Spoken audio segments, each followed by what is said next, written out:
Well, hello everyone. Vince Pennell from Real Talk with Vince, and today I've been lucky enough to get Adrian Pederick, our current standing member for Parliament for Liberal. He's offered to come on board and have a quick chat with everybody. So thank you for coming along, Adrian. Yeah, happy to be here, Vince. Excellent, mate. We had a little bit of a delay because we had a bit of fun with the iPad, and we both had a bit of a lesson learnt on what's needed and etc. to go on. But yeah, so now, Adrian, just a short summary of who you are, mate. Well, look, I'm the current member for Hammond, but my background is I was born and raised in Hammond. Still live on the family farm that I was brought up on as a child. I left school after year 11, worked 3 years at home, and then I did 2 years in the Cooper Basin, 1 year earth moving, and another year in the wireline industry, which included fracturing gas wells. Then I came home again on the land, was a shearer for 14 years alongside all the farming, so about 6 months in each. And down the track, I concentrated on the farming, and then in 2006 got elected as the member for Hammond and been privileged to hold that spot for almost 20 years. Yeah, sorry about that. My camera did a little glitchy thing. Okay. The beauty of new technology. All right. So, what was your reason for deciding to stand for this party? Well, I've been a member of the party since I was 27. I joined the party because coming off the land, my family had deep Liberal values, and I joined the party, and essentially it wasn't to become a member of Parliament. It was just to contribute to what I could, and it was just a matter of events that happened with the 2002 election, where the former member Peter Lewis, who came in as a Liberal, then ran as an independent Liberal, but then put Labor into power, and that just got under my skin. And I was challenged by one of my friends. What would I do about it?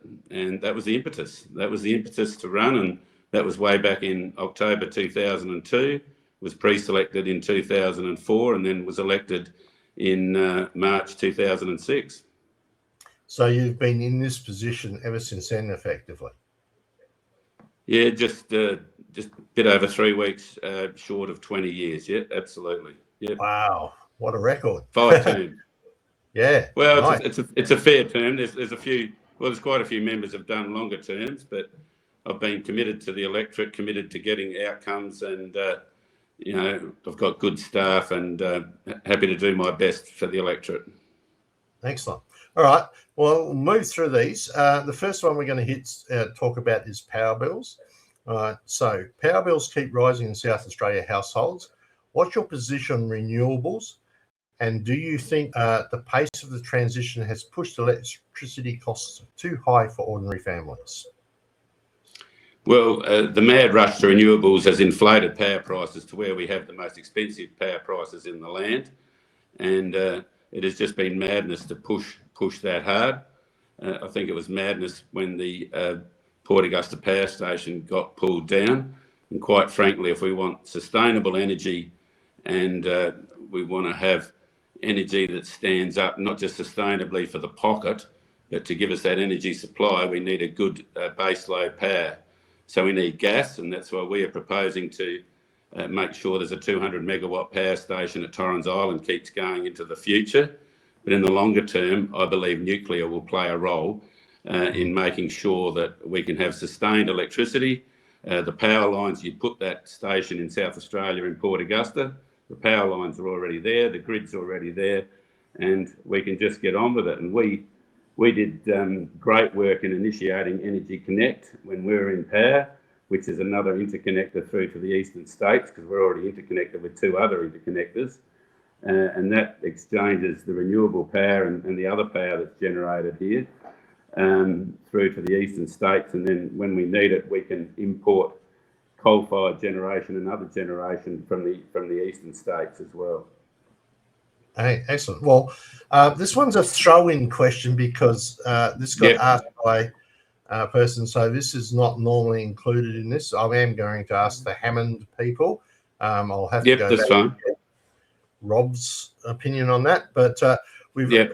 question asked by some of our viewers about the wind farm going up at Palmer and the fact that it's living so close to other people. There's like a fairly large number of people around that area where these wind farms are being introduced or supposed to be introduced. Do you have any opinion on that? Well, quite frankly, I go back to what I said about baseload power is a better generation source, and using gas and into the future, nuclear energy would be the better proposal from out of Port Augusta. And look, I've worked with the community, and I've also had conversations with Tilt Energy that are building this wind farm. They have cut back the amount of towers markedly. But yes, it does have an impact on people. But there is another side of the story where other people are quite happy to be getting I guess you call it the rent from having these towers on their land. And they've also put a community benefit scheme in. Yes, I get the angst about it, but there are two sides to the story. But again, I reiterate, you're better off with a decent baseload source coming out of Port Augusta, plus gas coming out of Torrens Island, to make sure we get the appropriate generation instead of going on the headlong rush into renewables. Excellent. Thank you. All right. Cost of living is the next question. South Australians are feeling pressure right now. Power, rego, insurance, council rates. What will you actually change this term to reduce everyday costs? Yeah, well, certainly you talked about council rates. We've just recently re-released our policy that we ran with in other campaigns on capping council rates. We're also looking at lifting the threshold for payroll tax from 1.5 million to 2.1 million. Also for homeowners and business owners, grants for putting solar power onto their roofs and battery installation. And I think there's a place there for solar power because you've already got the infrastructure as far as the buildings to hold it up in place. And certainly locally, as far as transport, I know people from around the electorate got to get into Murray Bridge, but 50-cent fares through to Adelaide and getting metro ticket transport out to Adelaide so that people can get up and back to Adelaide for $1. Pensioners will ride for nothing at the right time, and students will ride for 21 cents. And certainly, and we've also got stamp duty relief for first home buyers on established homes or new homes for homes up to $1 million in value. And there's also relief, and that'll be worth about close to $50,000. And also relief for downsizers of $15,000 of stamp duty for people that want to retire and get into smaller homes or just want to downsize. So certainly that's some of the broad range of cost of living policies we have in place. Well, that actually works directly into, you pretty much answered my next question, which was rents are skyrocketing across South Australia. Do you accept that state planning decisions and immigration have made the rental crisis worse? And what will you change immediately? Well, you've already mentioned some of those. Is there anything else? Yeah. Well, certainly helping renters with getting access to solar is one of our policies.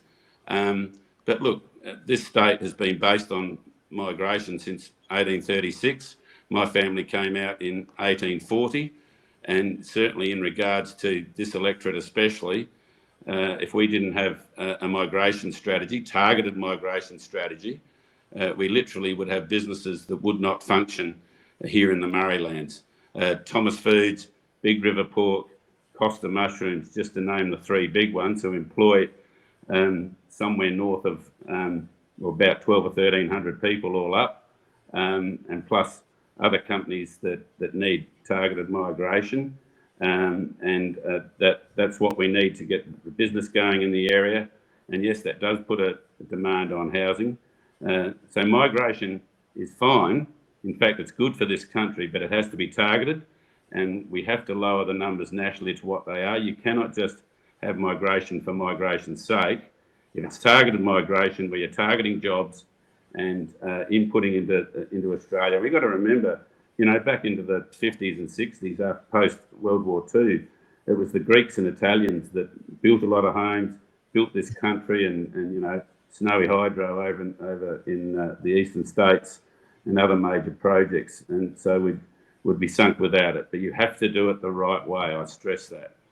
Yeah. Excellent. Okay. Moving on to health areas, ambulance ramping. People are waiting hours for ambulances in South Australia. What is your plan to fix ramping, and when should the public expect to see real improvements? Well, we've got a policy so that GPs can open after hours, so that we get more people into GPs instead of using the ED sometimes as some way to see a doctor, because they sometimes have difficulty seeing a doctor. But we're also taking away the GP impost of payroll tax on GP clinics, so we can get more clinics operating effectively to service the population. But certainly, as part of the personnel plan, incentives to keep nurses in place, real wages for nurses, and real incentives to have them operating right across the state. And the same goes for doctors and other health professionals that we need to work in the regional areas. And there'll be all sorts of retention packages and incentives to make sure that they're working in the areas that we need them, especially in a rural area like we have in Hammond. Yep. Excellent. Well, you pretty much answered the next question on from that as well. You're doing well here, Adrian. So that next question was, many South Australians can no longer find a bulk billed GP. Do you accept that that is happening? Well, look, I think there's more and more opportunity for bulk billed GPs, and some of it exposes the lie of what the Albanese Labor government said before the last election, that all you need is a Medicare card to go to see your doctor, which isn't right, though we do have good access for bulk billed GPs in this area. We have a great medical clinic, a new medical clinic that's opened up with the private operators in Mannum. We have 3 different clinics in Murray Bridge, and we also have 2 clinics in Strathalbyn. So look, sometimes there can be a wait, but certainly there's opportunities, and certainly in case of Murray Bridge, if you're prepared to take your chance and go and see the duty doctor, sometimes that doesn't take very long at all. But look, always room for improvement, but the best thing is get your health care at home, so that we're not transferring people through to Adelaide all the time. Yeah, okay. And the next one that was how we use regional communities from losing hospital services and local jobs, and what would you do differently to fix the healthcare area? Well, certainly locally we have a policy to upgrade the maternity ward in Murray Bridge. That's in vital need of upgrade because they use shared bathrooms, so we'd have ensuite rooms, we'd have postnatal rooms, and treatment rooms that have all got ensuite toilets and showers. Like last time we were in government, we put a $7 million emergency department into Murray Bridge plus $3 million into the X-ray facilities. But what we must do is make sure that we keep upgrading the facilities. We have to look at the growth in the area. We have to look at the potential in Murray Bridge, where there's going to be 17,000 new builds in the next 40 years. And so we'll have to look at the health master plan around that. And the best treatment is the treatment at home. And one of my aims is to get the 2 helipads that aren't operating at the minute at Murray Bridge and Mannum, and these helipads both operated, these emergency helipads operated the whole time we were in power. They've been out of action since September 2024, when the Labor Party spent $23 million upgrading the 13 country helipads, and so far only 8 are in use, and the rest aren't operating. And that is vital emergency care that needs to be delivered directly to where the need is, right outside the hospital door, to get people to Adelaide if they need to for vital life-saving care.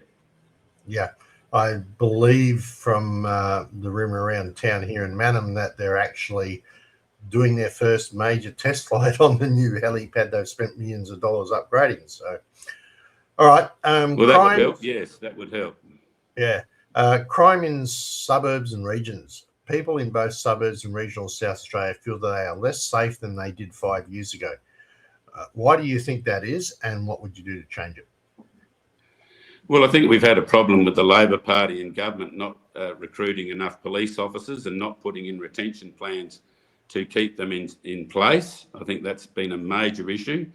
We have an issue where Mannum is understaffed, Murray Bridge is understaffed, and sometimes Strathalbyn needs backing in from Mount Barker as well. We have this, well, I just don't get it. We have a Labor policy to replace a police station at Murray Bridge that it's only 13 years old. I think that's totally unnecessary. I was only speaking to a serving police officer this morning. He said we can't even get enough staff to run the one that's there. Staffing is the issue.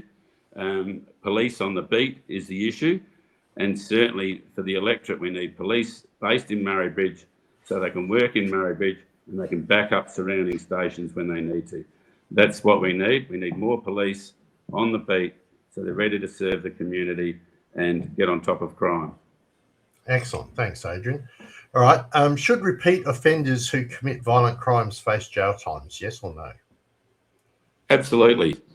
Yes. And we've got a firm policy of break bail, face jail. One strike, you're in. And you will go in under our policy. So that's as simple as it gets. Instead of people being repeat offenders and getting put out on bail all the time, as sadly we've seen over time in these last few years, there's a simple rule. You break your bail, you will go to jail. Yeah, no worries. Don't mind my son walking past me in the background there. No, that's okay. Okay. Roads in South Australia. South Australian roads are deteriorating with potholes becoming a real issue. I just had to replace the rubbers on my sway bars for that reason. Yep. Will you be prioritising fixing the existing roads before funding new transport projects? Well, you have to be able to walk and chew gum because, quite frankly, we've got a major arterial network. We've got 22,000 kilometres of roads that need maintaining and plus upgrading them to new roads or even add new roads. We have a project, a policy of $1 billion over 4 years going into road maintenance right across the state, which is a 40% uplift. It's a $300 million uplift over those 4 years to get that road maintenance done. But also a major project that really does affect this electorate and surrounding areas is the Greater Adelaide Freight Bypass. We have fully funded the state portion of that freight bypass. It's a $1 billion project and a little bit more. And part of that is duplicating the Swamprock Bridge, which needs to be done so that you can get triple road trains over there. And when I say triples, that's triple A trailers. Yep. Then it needs to have the new turn-off put in place at Monardo.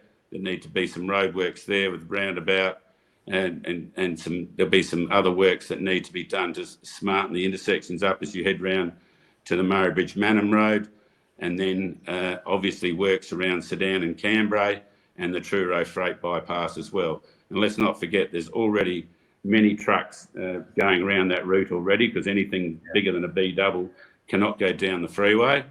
But that policy will take 60% of the freight away from having to go down the hill.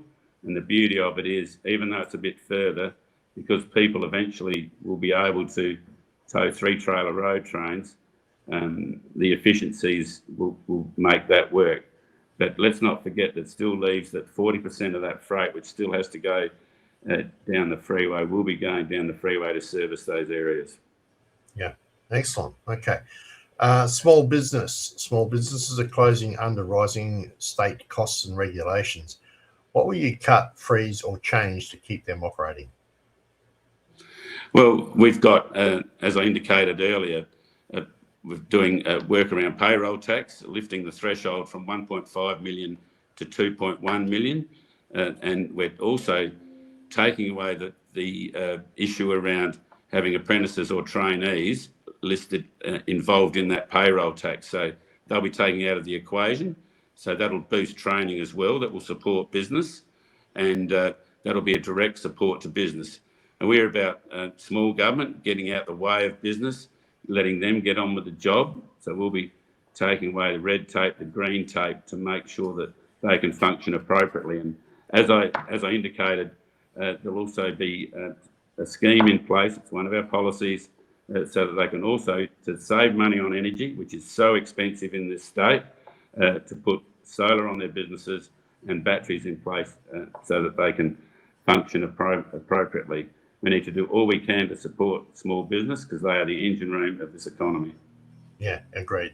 Most definitely. Education. Teachers say that they are burnt out and classrooms are overcrowded.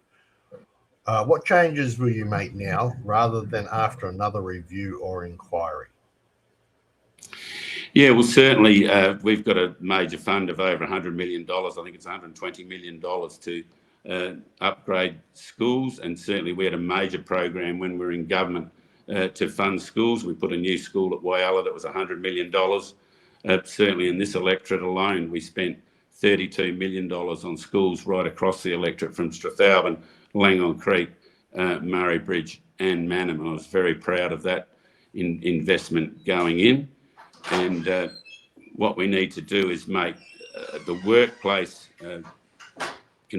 not convenient, but better for teachers to function appropriately, get those new school buildings in place to make it work, but also have the appropriate enough support, like with school services officers, to make sure that teachers are supported there as well. There is a mutual responsibility between caregivers, parents and teachers, and everyone needs to do their bit to make sure we give the opportunity for the children of this state to get their best outcomes, because there's so much to work for in this state. There's so much opportunity, especially as we move forward with the smaller projects right through to AUKUS, that will benefit this state for decades to come. Yeah, excellent. Thank you. All right, emergency powers. During COVID, many South Australians were told to take a vaccine or lose their job. Many more were coerced into taking a vaccine and were injured. Do you support compensation for those that were injured and those that refused to take a vaccine and lost their employment as a result? Yes or no? Well, no, I don't support a compensation, because part of the issue there, that's more of people's money, more of our wage earners' money to work through that. And if it had to go through a process, it would have to be proven. And sadly, we've seen where sometimes the only people that win in those cases are the lawyers. No disrespect to the lawyers. So people would have to prove that they were affected. And yes, it was a difficult time. I was part of a government working through COVID, and it was a very difficult time. Mind you, I cannot see any government into the future going down that path of shutting down society. But look, people took the best advice at the time, and it was a difficult time, but we've moved on and got on with the job. And I've seen modelling where it says that across the nation, that during COVID, with the separation and making sure people wash their hands, and the vaccination program that was in place, that 46,000 lives were saved. And look, I know there's different points of view around that, but I also know that many vulnerable communities, including Aboriginal communities, from the information I picked up, were supplied with body bags because they didn't know how many people were going to pass away. So a difficult time, but we've got through it and we've moved on into the future. Okay, this one's an add-on. So yep. If there was to be something like this come through again, would you still support the draconian measures of forcing people to have a vaccine, even if it wasn't in their best advantages, or be blackmailed into losing their jobs? Well, I don't think we're going to go down that path again. I just can't see it happening, and I certainly wouldn't be happy about that at all. And I just can't see someone going down that path. We live now with COVID alongside other illnesses that happen, and it's affecting people, and sometimes people are passing away from it. But I certainly wouldn't be supportive of draconian measures like that. I just can't I just can't see it happening. I think the world's moved on a bit. It was a new era when it happened.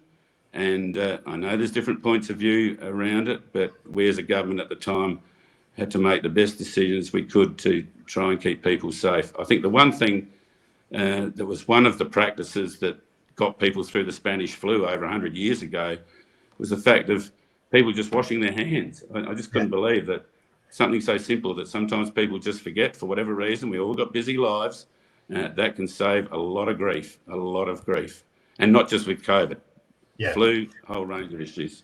Yeah, no, I agree. Obviously, hygiene is important in that area. Now, Mr. Malinowski's Labor government has introduced even stricter emergency powers that have damaged the public trust in South Australia. Do you agree with them, or would you try and get these laws repealed? Well, look, I think there's been a lot of misconception around the Emergency Management Act, and certainly this was a bill that was debated for over 12 months as it went through the houses. And what it does is actually give clarity and some sense around what can happen under the Emergency Management Act. I mean, some people are of the belief that the government can just come in and take your property, or they can just turn up. That is simply not true. It is simply not true. So people really need to have a look at how this is worded. I believe that there have been quite a few untruths said about this Emergency Management Act.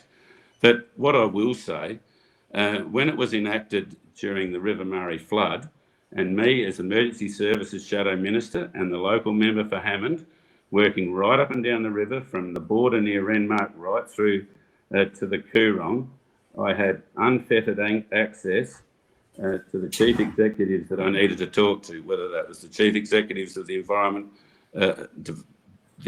Department, SA Water.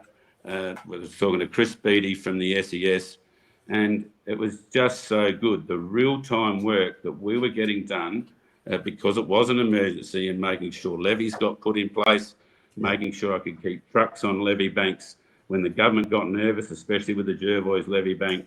And I got a phone call from the chief executive of the Department of Environment. He said, Adrian, you can authorise them to go on, but they're paying for it because the government didn't want to take the risk. So what I would say, that was a really good way to make sure things function, so that we had the protections in place to protect communities from being flooded more than they were. Yes, some places did get flooded, but where I could certainly play a role in making sure that we got things to work, the Emergency Management Act worked. And as I said, there are a lot of untruths peddled around it, and I'll stand by that any day. Okay. But isn't these latest rules that have only just recently come in, they're not relevant to that though, are they? No, it's just an upgrade to the legislation. I've had a re-look at the Emergency Management Act just today. It is about clarity. It's about specifying who can be in place. And look, the simple fact is, if people are concerned about people and property, and I mean it's a different act, but compulsory acquisition laws involved in South Australia, and I can tell you from a family that's been involved 3 times since 1939, 1950 and about 1972, with different parcels of land. That is another kettle of fish. But seriously, what the emergency management, the upgraded version does, gives more clarity of what can happen during emergencies. And people cannot simply just come onto your land and do what they like. They just can't. And I've given this mail out to people that have asked that question to me directly. And it's the reality of when you're in an emergency. And as I said, I managed to work alongside the government of the day, which was the Labor government. But I wasn't going to the ministers. I was going straight to the chief executives. They were contacting me, and we were getting lots of stuff done, and we were protecting communities, and I was very proud of that effort. Excellent. Thank you. All right. If your local community overwhelmingly opposes a government decision, say you're in government, will you vote against your party to represent them? Yes or no? Well, certainly you can cross the floor, and I have crossed the floor on various items of legislation that are coming through. Though if you are in shadow cabinet or cabinet, you are tied to a cabinet decision, and that can be difficult. that can be very difficult. But certainly, I've certainly never been shy about what my position is on any legislation, and certainly the community always comes first, and they always come first in the debate in the party room, and it's the community that counts, it's the community that elects you, and they get first dibs. That's my position, and that's how it works. Thank you. So, right, one more to go when we're almost there. Yep. Thanks, Adrian. Yep. What one decision by the current South Australian, actually two more to go, sorry. What one decision by the current South Australian government would that you believe has made life harder for ordinary South Australians? Yeah. Did that make sense? Well, yeah. Well, Me. I think, yeah. Well, I think it's more of a position they had, that they'd fix the ramping prices coming into this last election, and I think that massive lie where Peter Malinowskis and his team, I think they put a major impost on South Australians, because South Australians were told to vote like your life depended on it, and look what we've got: a health system that's blown out by billions and billions of dollars. We've got a state budget that's blown out by over $8 billion. And it's just reckless management of money. And it's not their money. And that's across the board, if you want to enlarge on that question you just asked. It's the right across all the departments and all the portfolios, the reckless management of cash. Now, governments don't have their own cash. That's taxpayers like you and me. That's our money. That's our money. So they're just not prudent with managing cash. And what we're going to see is, in not too distant future, a $50 billion debt blowout, which is going to hurt all of us for many years to come. Yep. Excellent. Right. Last but not least, why should voters choose you as their representative? You have your free range. Go for it. Yeah, thanks, Vince. Well, look, I've been a passionate supporter of this region. It's where I've done my business, where I've lived, and, you know, I just love the area so much. We've got such a beautiful area with the river, the wine regions. Everything is just so good in this area. And myself and my team have worked hard over 20 years to get the best outcomes we can for this community. 15 years ago, I worked for 4 years during the River Murray drought, and worked on making sure that we didn't have the Wellington Weir put in, which I believe would have killed off the end of the river. It would have been a major environmental catastrophe. I won that argument, and I was the main proponent against it. But I just dig in and I fight for whether it's individuals, groups, or whether we're trying to work out whether mines can operate in agricultural areas. And because I've worked in both areas, whether it's mining or agriculture, I've worked alongside the three what I call suburban mines, whether it's Minderey, Strathalbyn, which was only a kilometre outside of town, and Kanmantoo. I look for outcomes. I don't look for yes and no. I want to get things right for the community, but I also want to make employment work in this area, and I have done.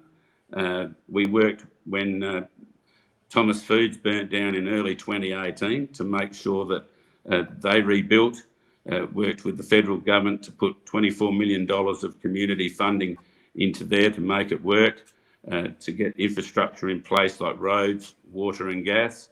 And then there's other major things in the area like the Monarto Safari Park. We're teaming with the federal government, the federal Liberal government at the time. We put in $18 million to get the new Welcome Centre. And now we've got elephants there, which is something I pushed for years and years. I was told it was never going to happen, but they're there. And we've got Jerry Ryan that's come in from JCO, a Victorian, fancy that. And I've met Jerry, he's a wonderful man, come in and spent tens and tens of millions of dollars on the Monarto Safari Resort. And now he's got the glamping tents, high level accommodation that's going to be open in April as well. And it's things like that. And also when I worked way back when, like it's probably in my first term, when the proposal for a motorsport park at Tailem Bend, it's outside my electorate now. But when the 5 proposals were put up for where it would go, I said, well, that's the only place you're going to be able to run full fuel rods. And So pleased to see that get in place with probably $200 million from the Shaheen family to make that work, and working alongside Perilla Potatoes and their $50 million expansion, working alongside the wineries and assisting them with grants at time where we could when in government, but also on the bigger picture, making sure that we have the education outcomes with new and improved facilities, the same with health outcomes, new and improved health precincts. And one I haven't mentioned is the 36-bed aged care wing we put in at Strathalbyn when we're in government. So I guess what I'm saying is I'm about getting outcomes. Now, whether you're an individual, a group, or we're trying to attract business, like I worked with the owners of the Bridgeport Hotel for 9 years. It took a while to convince them. I said, the Bridgeport Hotel in Murray Bridge, I know it's your 40 million, not mine, but it will work. They spent 45 million, and yes, it does work. And the Gifford Hill Racing Development, worked with that from as soon as I got elected over the other side of the freeway from the main town of Murray Bridge. And now that's been the impetus as it's grown, and millions of dollars have gone into that, and a lot of their own money as well, but to make sure that that succeeds into the future with the housing development over there. But as I indicated before, when we're talking about the Emergency Management Act, really proud of the work I could do to make sure I could assist communities like Mannum, like Mypolonga, like Murray Bridge, like making sure that Jervois Levy, as much as I could, didn't go underwater. That was stuff that had to happen in real time. And I can tell you, after working in politics for 20 years in opposition and government, to get stuff happening in real time is something different. And that's why I'm reiterating. Things worked, and that's what I'm keen to do. I've got great staff. They do great work. We do 3,000 JP, Justice of the Peace services a year. And it's all about supporting the community. This is where your main work is, out in the community, and that's what I enjoy doing. That's what my team enjoys doing, and I would like the opportunity for people to put their faith in me so I can keep doing that into the future. Excellent. Okay. Hopefully I'll get the Labor counterpart, who happens to be the Mayor of Mannum, on for a show as well. Now, if people want to send you an email or anything, they send that to Hammond at parliament.sa.gov.au. Hammond at parliament.sa.gov.au. Yeah, so they can send any questions they want to there. And they can send any inquiries this way, and we will deal with it. Yeah, absolutely. Happy to do that. Now, on the 10th of March, I believe the Murray Bridge paper has put on a Meet the Candidates down at... Yes. Come on, you mentioned the hotel. Bridgeport. Yes. Bridgeport. And I will actually see you there. I'm coming along. I've bought my ticket.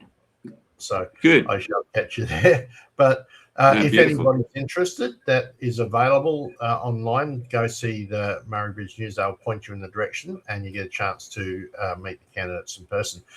Adrian, thank you very much for today and for putting forward all that information. I learned lots today, so I appreciate that. And I'll get you to stay on just after we finish, because I've got a couple of other personal questions I need to ask you. Okay? Okay, thanks, Vince. All right, no worries. So from Real Talk with Vince, we'll sign out of this one. We managed to go for 39 minutes, 40 minutes. Well done, Adrian. Well done. Wow, there we go. More than 10 minutes more than we expected. All right. So from everyone else, thank you very much. Keep the faith, and we'll see you on the next show.